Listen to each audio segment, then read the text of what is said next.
Oi galera, tudo bem? Esse vídeo aqui é para falar mais um pouquinho de Harry Potter. Então esse ano eu voltei a ler os livros do Harry Potter por conta do Clube do Livro das minhas alunas de sexto e sétimos anos, que algumas delas nunca tinham lido, então a gente leu os 3 primeiros livros. Na verdade, o terceiro eu não terminei de reler, não deu tempo pro clube, mas como eu já tinha lido algumas vezes, estava tudo bastante fresco na cabeça, assim, né? Porque a emoção guarda aquilo. E aí, lançou finalmente, né, esse ano o 8º livro da série, sei lá, A Criança Amaldiçoada, que é em formato de peça de teatro, né? E lançou em inglês. Eu não quis comprar e ler em inglês, primeiro que já faz bastante tempo que eu não leio nessa língua, então eu tava com um pouco de medo de ter uma dificuldade ali. Mas segundo que eu sempre li em português e sempre vi os filmes lá, primeiro quando criança, em dublado, né? Mas depois a gente começa a ver legendado e eu tô acostumada com o vocabulário em português, dos nomes das coisas bruxas. Aí de repente, se eu fosse ler em inglês, eu não ia saber do que ele tava falando.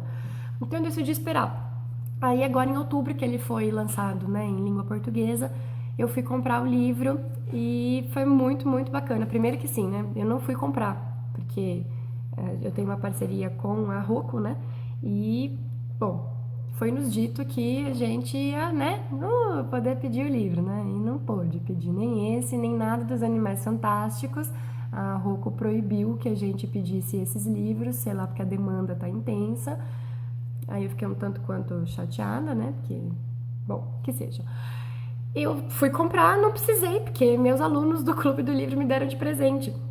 E aí veio todo cheio de dedicatórias tchutchucas e fofas dos meus pichucos. Eles me compraram a edição lindíssima de capa dura, olha que fofura, que tem aquela jacket super bonita, né? Toda douradinha em cima. E depois vem a capa preta brilhante, certo? Aqui no logo. E aí, eu tava muito desesperada para ler, então eu esperei um momento em que eu não tinha mais redações nem nada para corrigir, porque eu queria ler degustando, tá? Dá pra ler rapidão, assim, uma tarde, sabe, um começo de noite aí, mas eu juro que eu tava economizando, porque é o último, né? E tem que ir aos poucos. Então, o livro ele é escrito em formato de uma peça de teatro, então nós temos às vezes, nós temos lá as rubricas, né, contando pra gente quem tá fazendo o quê, como que ele tá vestido, que gesto e tal, uma entonação que aquilo tem que ser dito, e nós vamos rever nossas personagens favoritas. Então, o Rony, a Hermione, o Harry, a sua esposa Gina, vai aparecer o Draco, a professora Minerva, então o Dumbledore aparece nos quadros, né, já morto e tudo bem, e a história então ela vai se passar, né, muitos anos depois, quando os filhos do Harry já estão no colégio. E a gente vai focar em um dos filhos dele, né, que é o Alvo Severo Potter, certo? E ele vai ser muito amiguinho do filho do Draco. E ele, os dois, que é o Escórpio. E os dois vão ficar muito BFF, tanto porque o Alvo, ele vai acabar entrando para a Sonserina e não para a Grifinória. E ele acha que isso vai ser um drama familiar. Então esse é um livro aqui bastante dramático, porque a gente tem a questão da ação, nossa, tem animais fantásticos, tem muita bruxaria e feitiços, tem tudo disso. Tem uma pessoa do mal? Tem. Não, Voldemort? Aham. Mas acho que o foco, como assim sempre foram os focos dos outros livros do Harry, né? Que a gente tá conversando sobre uma outra coisa. E essa outra coisa aqui é a família. Essa questão dos filhos se espelharem nos pais e muitas vezes negarem os pais. E a gente vai ver o filho do cara mais famoso do mundo, talvez depois do Voldemort, não podemos tirar esse mérito dele. De um dos caras mais famosos, do grande herói da nação. E quem é ele? Eu sou só um moleque que não tem o mesmo talento, não tenho a mesma coragem, não sou da Grifinória, eu sou da casa do bruxo que meu pai matou, sou amigo do filho do cara que meu pai detesta e sempre detestou a vida inteira. E aí, né? Então parece que esse menino, o Alvo e o Harry, eles brigam constantemente, tem uma relação tensa que o Harry não tem com seus outros 2 filhos. E a gente vai ver sabe? Desse desenrolar da família, tá? Que eu acho que é uma parte muito mais interessante do que a parte das aventuras e tal. Eu achei que, assim, né? Não foi uau, tá? Não foi, certo? Não, Não terminei. Falei, meu Deus, que emocionante, jamais tinha previsto. Tanto porque aqui a gente vai mexer com a questão do tempo, né?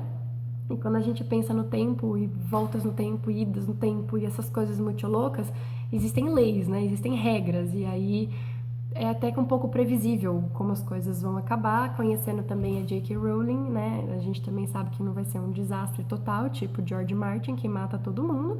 Então até que fiquei tranquila. É previsível depois de uma certa parte do livro, mas é muito gostoso de ler, porque a linguagem dela é maravilhosa, né?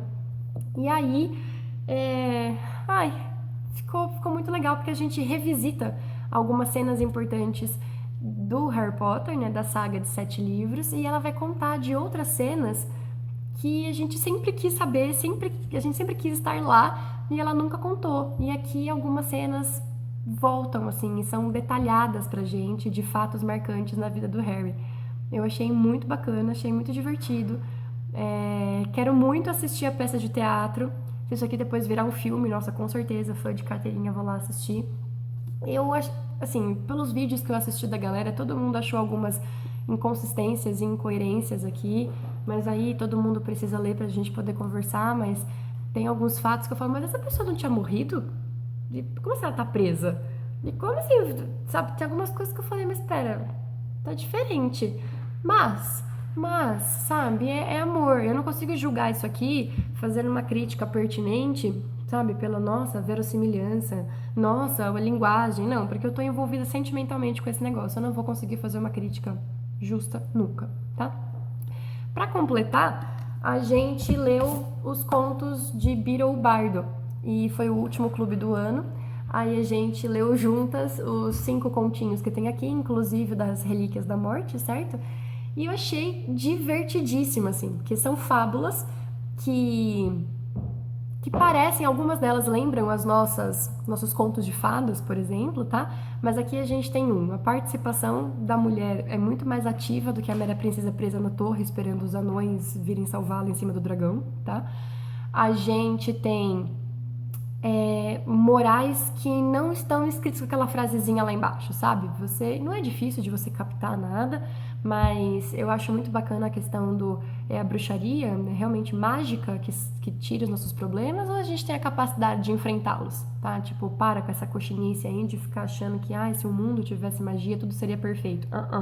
Você tem como consertar os seus próprios problemas, porque é você que traz problemas para si mesmo, normalmente.